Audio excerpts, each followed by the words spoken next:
야고보서 5장을 함께 읽겠습니다. 들으라 부한 자들아, 너희에게 임할 고생으로 말미암아 울고 통곡하라. 너희 재물은 썩었고 너희 옷은 좀 먹었으며 너희 금과 은은 녹이 슬었으니 이 녹이 너희에게 증거가 되며 불같이 너희 살을 먹으리라. 너희가 말세에 재물을 쌓았도다. 보라, 너희 밭에서 추수한 품꾼에게 주지 아니한 삭시 소리 지르며 그 추수한 자의 우는 소리가 만군의 주의 귀에 들렸느니라. 너희가 땅에서 사치하고 방종하여 살육의 날에 너희 마음을 살찌게 하였도다. 너희는 의인을 정죄하고 죽였으나 그는 너희에게 대항하지 아니하였느니라. 그러므로 형제들아, 주께서 강림하시기까지 길이 참으라. 보라, 농부가 땅에서 나는 귀한 열매를 바라고 길이 참아 이른 비와 늦은 비를 기다리나니 너희도 길이 참고 마음을 굳건하게 하라. 주의 강림이 가까우니라. 형제들아, 서로 원망하지 말라. 그리하여야 심판을 면하리라. 보라, 심판주가 문 밖에 서 계시니라.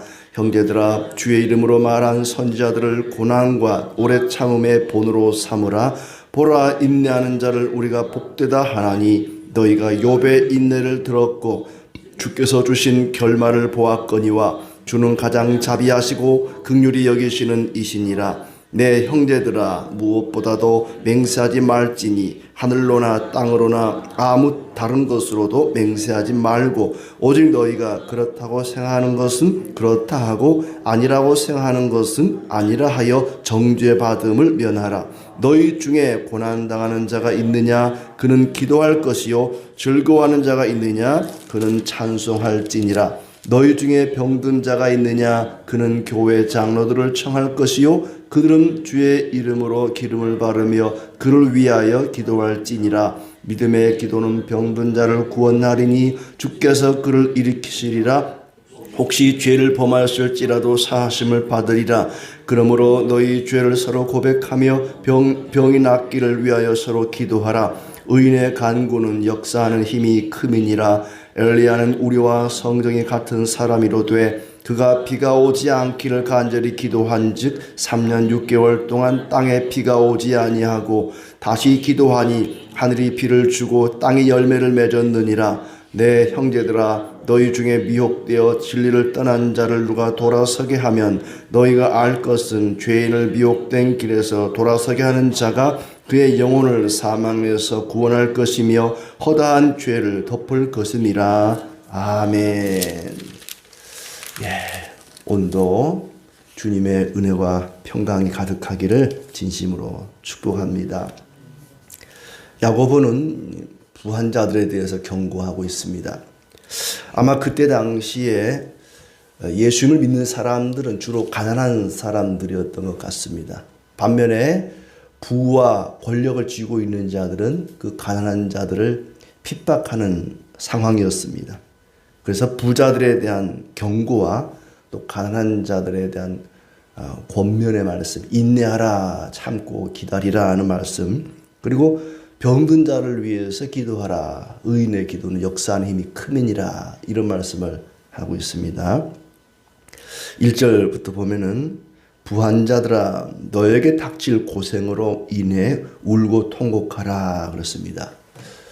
부한 자들, 부자는 그때 당시는 당연히 권력도 함께 쥐고 연약한 자들을, 힘없는 사람들을 압제하고 괴롭히고 그렇게 했던 것 같습니다. 너희 재물은 썩었고 옷은 좀 먹었으며 금과 은은 녹슬었다. 금이나 은이 웬만해서는 녹이 슬지 않을 것입니다. 잔뜩 오랫동안 쌓아두었더니 얼마나 오랫동안 쌓아두었는지 녹이 슬어버렸다. 옷은 좀 먹었다. 재물은 썩었다. 그 녹이 장차 고발하는 증거가 될 것이고 살을 먹을 것이다. 말세에 재물을 쌓았도다. 단순히 열심히 일을 하거나 사업을 해서 재물을 쌓은 것이 아니라 부당한 착취를 한 것입니다. 힘 있는 자들이 연약한 사람들을 부려먹고 일을 시키고 임금을 제때 주지 않거나 또 일한 거에 비해서 아주 적게 주거나 4절에 보면 품꾼에게 주지 아니한 삭시 소리 지르며 일꾼들의 아우성이 주의 귀에 들렸다. 일한 사람들에게 품삯을 주지 않고 또 그 품삯을 받지 못한 자들은 하루 벌어 하루 먹고 사는 사람들인데 먹을 것이 없으니까 아우성을 치고 그 아우성이 하나님의 귀에 들렸다. 또 부한자들은 그렇게 모은 재물로 사치하고 방종하여 살육의 날의 마음을 살찌게 했다 그렇습니다. 그렇게 모은 재물을 좋은 곳에 선한 일에 쓴 것이 아니라 먹고 마시고 즐기는 그런 일에 썼다. 그것은 마치 잔칫날 돼지가 뒤룩뒤룩 살쪄서 주인을 기쁘게 하는 것처럼 하나님의 심판의 날에 심판받기 위해서 살을 찌우는 것이다. 너희가 의인을 정죄하고 죽였지만 그 의인들이 너희에게 대항하지 않았다. 마음껏 의로운 자들을, 연약한 자들을 억압하고 괴롭히고 심지어 죽였다. 주께서 강림하실 때까지 길이 참으라. 6절까지는 이렇게 부한 자들에게 경고의 말씀을 했다면 7절부터는 핍박을 받는 가난한 자들에게 잘 참고 인내하라 하는 말씀입니다. 주께서 강림하실 때까지 길이 참으라. 주님이 다시 오실 때까지 참으라 하는 얘기죠. 예수님이 승천하실 때에 떠나던 그대로 다시 오리라 말씀을 하셨어요. 재림을 약속하셨습니다. 많은 사람들이 예수님이 금방 올 줄 알았어요. 아직도 안 왔죠. 2000년이 지났는데 아직도 안 왔어요. 근데 그때 그들은 금방 올 걸로 생각을 했습니다. 물론 사람의 계산에 의하면 2000년이지만은 하나님께는 1000년이 하루 같다 그랬으니까 얼마 안 된 시간입니다. 지금도. 농부가 귀한 열매를 바라고 이른 비와 늦은 비를 기다리듯이 주의 강림이 가까우니 길이 참고 마음을 굳게 하라 그랬습니다. 농부가 씨앗을 뿌리고 비를 기다립니다. 우리는 이제 벼를 재배하니까 요맘때 이제 씨앗을 뿌리고 가을에 추수하지만은 그들은 가을에 뿌리고 봄에 추수를 합니다. 근데 가을에 씨앗을 뿌릴 때 그 뿌려진 씨앗이 땅에 뿌리를 내리려면 비가 필요해요. 그때 내리는 비가 이른 비입니다. 그리고 이제 봄에 추수하기 전에 열매가 익어야 되기 때문에 열매를 연글기 위해서 내리는 비가 늦은 비입니다. 이른 비, 늦은 비. 그 팔레스틴 지방에는 1년에 두 차례 우기가 있습니다. 그게 씨앗을 뿌릴 때 하고 열매를 거두기 전 이 두 번이란 말이죠. 농부는 씨앗을 뿌리고 비를 기다립니다. 이른 비가 와야 되고 늦은 비가 와야 되고 가장 적절한 때에 올 것이다. 가장 적절한 때 비가 내리기를 기다리는 농부처럼 하나님께서는 예수 그리스도를 이 땅에 다시 보내시는데 가장 적절한 때에 하나님이 보시기에 가장 적절한 타이밍에 오실 것이다. 그러니 길이 참고 마음을 굳게 하라. 9절에 심판주가 문 앞에 계시니 심판을 받지 아니하려거든 원망하지 마라. 기다리는 사람들의 마음의 자세는 원망하지 마라. 그 다음에 10절에 선자들의 고난과 오래 참음을 본받으라. 심판주로 오실 예수님을 기다리라. 참고 기다리라. 원망하지 말라. 참고 기다리라 그렇습니다. 욥을 예로 들었습니다. 욥이 어떻게 참고 견뎠는지와 주께서 주신 결말을 아는 것처럼 그렇게 참고 기다리라. 욥은 부자와 가난한 자 중에 부자였습니다. 아주 부자였습니다. 그러나 모든 걸 다 잃어버렸습니다. 가난한 자가 된 것이죠. 그가 그 와중에도 하나님 원망하지 않고 참고 기다렸더니 하나님께서 갑절의 은혜를 주셨습니다. 그렇게 욥의 결말을 우리는 알지 않습니까? 그들도 알고 있었죠. 욥의 결말을 아는 자들로서 어떤 고난 속에서도 잘 참고 기다리고 원망하지 마라. 하나님께서 은혜를 베푸실 것이다. 심판자가 문 앞에 있다. 기다리라. 주는 자비하시고 긍휼을 베푸시는 분이시다. 그러면서 또 한 가지 맹세하지 마라 그랬습니다. 기다리는 자로서 주님의 강림하심을 기다리는 자로서 맹세하지 마라. 그래야 심판을 받지 않는다. 그렇다 생각할 때는 그렇다 하고 아니라 생각할 때는 아니라 하지 맹세하지 마라. 맹세는 어떤 때 하지요? 내가 확신합니다. 나는 그 진실이라고 믿습니다. 내 말이 진실입니다. 할 때 맹세를 해요. 내가 하늘을 두고 맹세합니다.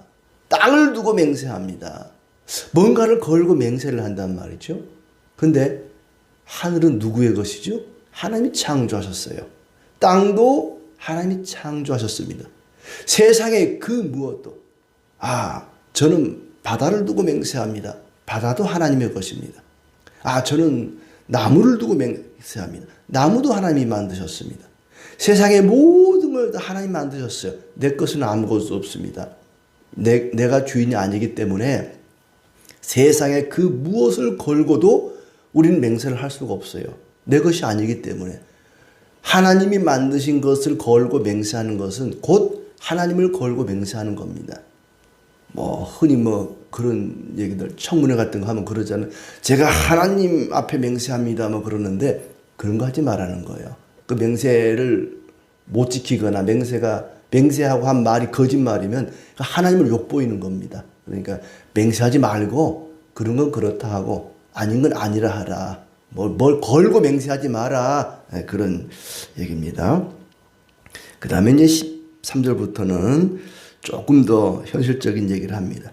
고난당하는 자는 기도하고 즐거운 사람은 찬송하라. 앞에까지는 고난당하는 자에게 원망하지 말고 참고 기다리고 맹세하지 마라 얘기했는데 최종적으로는 기도하라. 고난당하는 자들은 기도하고 즐거운 일이 있는 사람은 찬송하라.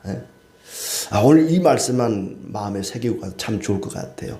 어려운 일이 있고 힘든 일이 있을 때는 기도하라는 거예요. 즐겁고 기쁜 일이 있을 때는 찬송하라 그랬습니다. 찬송하고 기도하라. 병든 자는 장로들을 청하고 그들은 주의 이름으로 기름을 바르고 기도하라. 병든 사람이 있으면 장로들을 청하여 기도하라 그랬어요. 이 장로들은 말씀을 가르치는 목사도 장로라, 또 우리 장로님들도 장로라, 가르치는 장로, 치리하는 장로 그렇게 이제 부르는데 그 장로님들을 불러서 기도를 요청하라는 거죠. 그러면은 장로들은 가서 주님의 이름으로 기름을 바르고 기도하라. 기름은 아마 그때 약처럼 쓰였던 것 같아요. 약이 없던 이 시대니까는. 그러니까 병원에 가고 약을 처방받고 하는 것이 이게 나쁜 게 아니에요. 그냥 기도만 하겠습니다 하는 것은 옳지 않습니다. 하나님이 의사 약사를 다 이 세상에 내셨으니까 그들에게 도움을 받는 게 그 하나님의 손길을 도움받는 것입니다. 그래서 기름을 바르고 기도하라 그랬고, 또 15절 말씀에 보니까 믿음의 기도는 병든 자를 구원하리니. 믿음으로 기도하면 병든 자를 구원한다. 병든 자, 그러니까 무슨 병일까? 소주병일까? 맥주병일까? 기도할 때 병들고, 그 병들고 기도해야지. 병들고 기도하라는 말이 아니고, 믿음의 기도는 병든 자를 구원하리니 주께서 그를 일으키시리라. 혹시 죄를 범하였을지라도 사하심을 받으리라.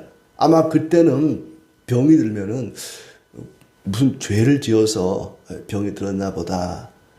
또 죄의 결과로 병이 드는 경우도 있었습니다. 특히 이제 문둥병 같은 경우는 하나님이 죄에 대한 벌을 내린 거다 이렇게 여겼기 때문에 사실은 그게 아닌데, 그럴 수도 있죠. 하나님이 벌을 내려서 병이 든 경우도 있을 수 있습니다. 그러나 모든 병이 다 그런 건 아닙니다. 그래서 이제 혹시 죄를 범해서 병이 들었다면은 하나님께서 그들의 기도를, 믿음의 기도를 들으시고 그 죄를 사하신다. 사하신다는 말은 병을 고쳐준다는 얘기겠죠. 믿음의 기도는 병든 자를 구원하리니 주님께서 일으켜 주실 것이다. 서로를 위해서 기도하라 그랬습니다. 병이 낫기를 위하여 서로 기도하라 그랬어요. 서로. 서로 기도할 수 있습니다. 제사장만 기도하는 것이 아니라, 목사만 기도하는 것이 아니라 우리 누구나 다 기도할 수 있습니다. 기도 못할 사람은 아무도 없고요. 기도가 필요 없는 사람도 아무도 없습니다. 누구나 기도할 수 있고 누구나 기도가 필요합니다. 그래서 우리는 서로를 위해서 기도해 줘야 됩니다. 다른 성도들을 위해서 기도하고 또 성도는 또 그를 위해서 기도하고 서로가 서로를 위해서 기도하라. 그것이 그 공동체, 그 교회의 문제를 해결하는 유일한 방법이고 가장 최고의 방법이라는 얘기입니다. 죄를 서로 고백하고 병 낫기를 위해서 기도하라. 의인의 간구는 역사하는 힘이 크다. 의로운 사람의 기도는 역사하는 힘이 크다 그랬습니다. 그러니까 우리가 사장에 나왔듯이 손을 깨끗이 하라. 마음을 정결케 하라. 마음이 정결하고 삶이 거룩한 사람, 의인이죠. 그렇게 의롭게 살아가는 사람의 기도는 역사하는 힘이 크다 그랬습니다. 그 예로 엘리야를 들었지요. 우리와 본성이 똑같은, 우리처럼 먹고 자고 싸고 쉬고 똑같은 육체를 가진 엘리야도 간절히 하나님께 기도했더니 3년 반 동안 비가 오지 않았고, 비 오지 않게 해달라고 기도했더니 비가 안 왔어요. 또 비가 오게 해달라고 기도했더니 비가 왔습니다. 하나님이 그의 기도를 들어주셨다는 거예요. 의인의 기도를 들어주셨다. 의인의 기도는 그만큼 역사하는 힘이 크다 그랬습니다. 최종적으로 기도가 중요하다. 고난당하는 자는 기도해야 된다. 그리고 진리를 떠난 자들을 돌아서게 하면 그 영혼을 사망에서 구원할 것이다 그랬습니다.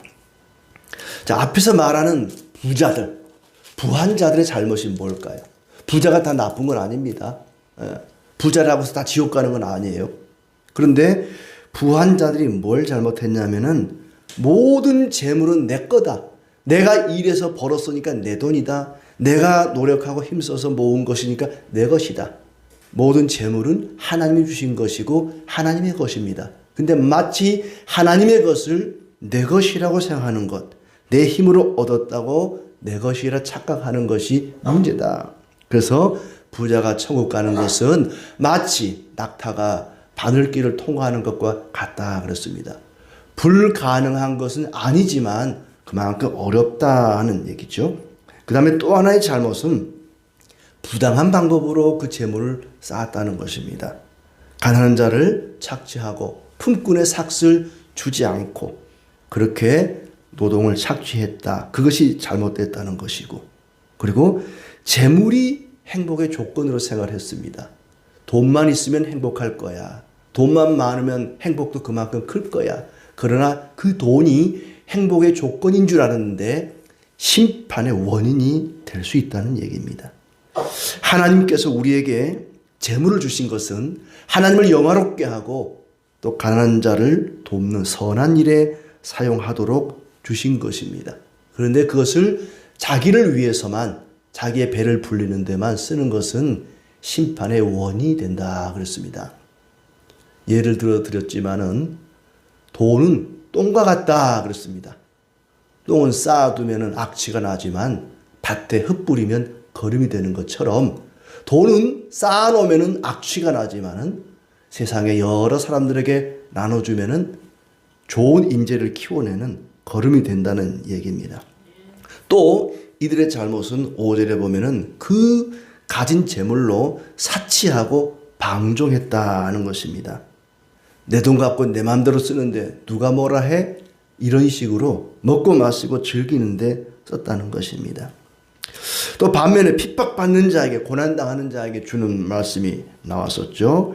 길이 참고 각자의 자리에서 맡은 바 역할을 잘 감당하고 끝까지 믿음을 지키라.